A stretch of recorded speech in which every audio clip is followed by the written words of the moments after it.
Hi! Today's topic is k-fold cross-validation. If you're unsure about the purpose of validation sets, be sure to check out the video on our channel about their importance.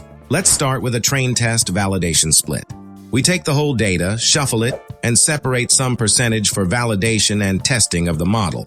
Test data is used for final model evaluation, so we don't need it here. Subsequently, train data is used for training the model and validation data for hyperparameter tuning and early stopping, if needed.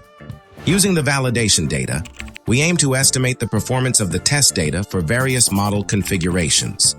This method assumes that train, validation, and test sets follow the same distribution. By randomly splitting the data, we hope to achieve it. However, we need to have sufficiently large data to increase our chances of meeting the assumption. As for larger samples, we have more chances to capture all or at least most of the characteristics of the whole data.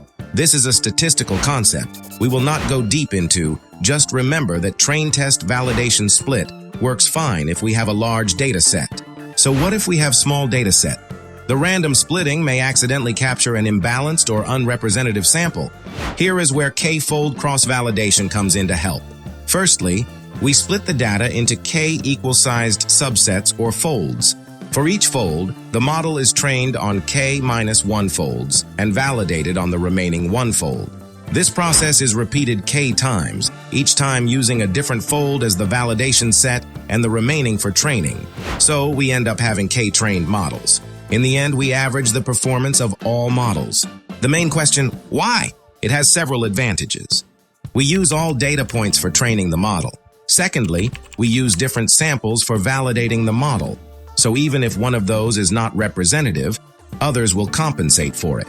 As a result, we get a more reliable estimate of the model's performance. But not everything is great with this method. What if we have very large data sets? Training k-complex models on large data sets is too costly. So what to do for large data sets? Train test validation split. Yeah, as simple as that. For large data sets, use train test validation. For small data sets, k-fold cross-validation.